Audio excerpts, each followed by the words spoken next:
പഴയ ഒരു ഷർട്ട് വെച്ചിട്ട് ഒരു ഉഗ്രൻ ഐഡിയ ആണ് ചെയ്യാൻ പോകുന്നത്.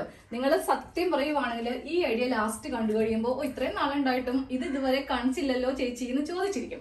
അപ്പൊ ഞാൻ ഇവിടെ ഒരു പഴയ ഷർട്ട് എടുത്തിട്ടുണ്ട്. നമ്മുടെ എല്ലാവരുടെയും വീട്ടിൽ ഒന്നെങ്കിൽ കീറിയതോ ഇല്ലെങ്കിൽ കളർ പോയതോ നരച്ചു പോയതോ സ്റ്റിച്ച് അഴിഞ്ഞു പോയതോ അങ്ങനെ ഏതെങ്കിലും ഞാനിപ്പോ പറഞ്ഞ ഈ ഒരു തരത്തിൽപ്പെട്ട ഏതെങ്കിലും ഷർട്ട് ഉണ്ടാവാതിരിക്കില്ല. അതിങ്ങോട്ട് എടുക്കാം കേട്ടോ. നമുക്കിതിൽ വലിയ കട്ടിങ്ങും സ്റ്റിച്ചിങ്ങും ഒന്നുമില്ല. വളരെ സിമ്പിൾ ആയിട്ട് ചെയ്യാൻ പറ്റിയ ഒരു ഐഡിയ ആണ് കാണിക്കാൻ പോകുന്നത്.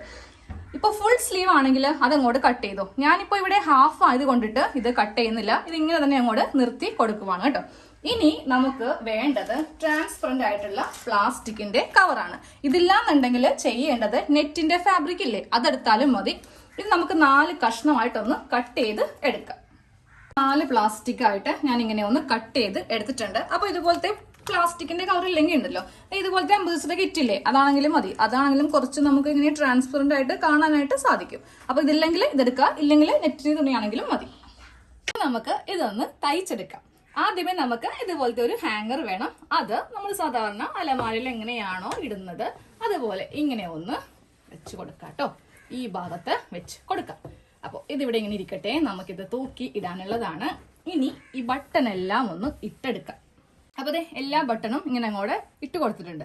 ഈ ഒരു കോളർ ബട്ടൺ വരെ ഇട്ട് കൊടുത്തിട്ടുണ്ട്. അപ്പൊ ആദ്യമേ ഹാങ്ങർ ഇട്ടില്ലെങ്കിൽ പിന്നെ നമുക്ക് ഇത് ഇടാൻ വേണ്ടിയിട്ട് പറ്റത്തില്ല കേട്ടോ. അപ്പൊ ഇത് ഇട്ട് കൊടുത്തിട്ട് വേണം ബാക്കിയെല്ലാം ഇട്ട് കൊടുക്കാൻ വേണ്ടിയിട്ട്. ഇനി താഴെ വെച്ചിട്ട് ഈ ഒരു ലെവല് വെച്ച് നമുക്കൊന്ന് അടിച്ച് നിർത്താം.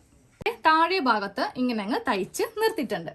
ഇപ്പൊ ഫ്രണ്ടും ബാക്കും തമ്മിൽ ഇങ്ങനെ ജോയിൻ ചെയ്തിട്ടുണ്ട്. ഇനി നമുക്ക് ഇവിടെയും കൂടെ ഒന്ന് തയ്ച്ച് നിർത്താം. അപ്പോൾ അധികം വളയാണ്ടൊക്കെ വേണം ചെയ്യാൻ വേണ്ടിട്ട് കേട്ടോ. കാര്യം ഇനി ഇവിടെ നിന്ന് സ്റ്റാർട്ട് ചെയ്ത് മുകളിൽ വരുമ്പോൾ വലിയ കുടുക്കൊന്നും ഉണ്ടാവരുത്. ആ രീതിക്ക് വേണം തയ്ക്കാൻ വേണ്ടിയിട്ട്.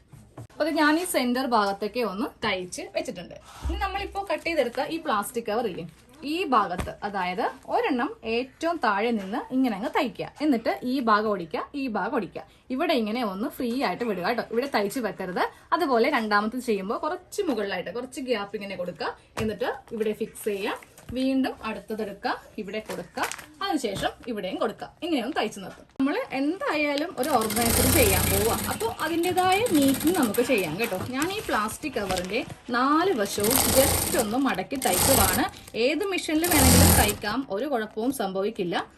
തുണി മടക്കുന്ന പോലെ തന്നെ ഇതിന്റെ മീതെ വെച്ചിട്ട് മടക്കി നല്ല നീറ്റായിട്ട് നമുക്ക് ചെയ്യാം. 4 പോക്കറ്റ് ട്രാൻസ്പെറന്റ് ആയിട്ടുള്ള പ്ലാസ്റ്റിക് കൊണ്ടിട്ട് നമ്മൾ ഇങ്ങനെ ഒന്ന് വെച്ച് എടുത്തിട്ടുണ്ട്.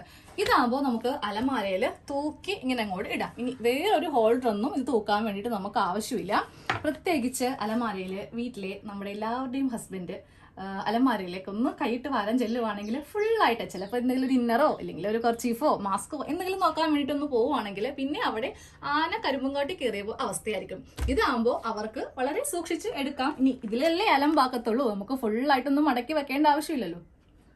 കള്ളിയിൽ ഞാൻ സോക്സ് വെച്ചിട്ടുണ്ട്, മറ്റേതില് വൈറ്റ് ബനിയൻ അത് വെച്ചിട്ടുണ്ട്. പിന്നെ നമുക്ക് ഇനി ഇതില് ഇന്നറും കൂടെ വെക്കാം. എത്ര എണ്ണം വേണമെങ്കിലും വെക്കാം കേട്ടോ. ചെറുതായിട്ടൊന്ന് മടക്കിയെടുക്കുവാണെങ്കിൽ നമുക്ക് എത്ര എണ്ണം വേണമെങ്കിലും ഇതിലേക്ക് വെക്കാം.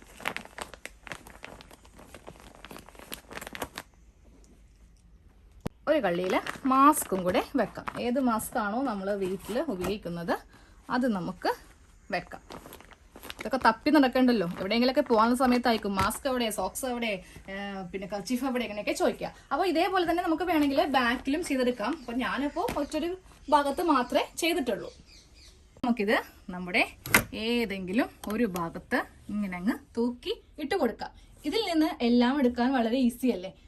ഈ ഒരു ഷർട്ടിന്റെ നമ്മൾ ആങ്കർ ഇട്ടത് കൊണ്ടിട്ട് നമുക്കിനി പ്രത്യേകിച്ച് തൂക്കാൻ വേണ്ടിയിട്ട് ഒരു ഹുക്കോ ഒന്നും തന്നെ ആവശ്യമില്ല. ഏതെങ്കിലും ഒരു മൂലക്ക് ഇങ്ങനെ കൂടെ ഇട്ട് കൊടുക്കാം കേട്ടോ.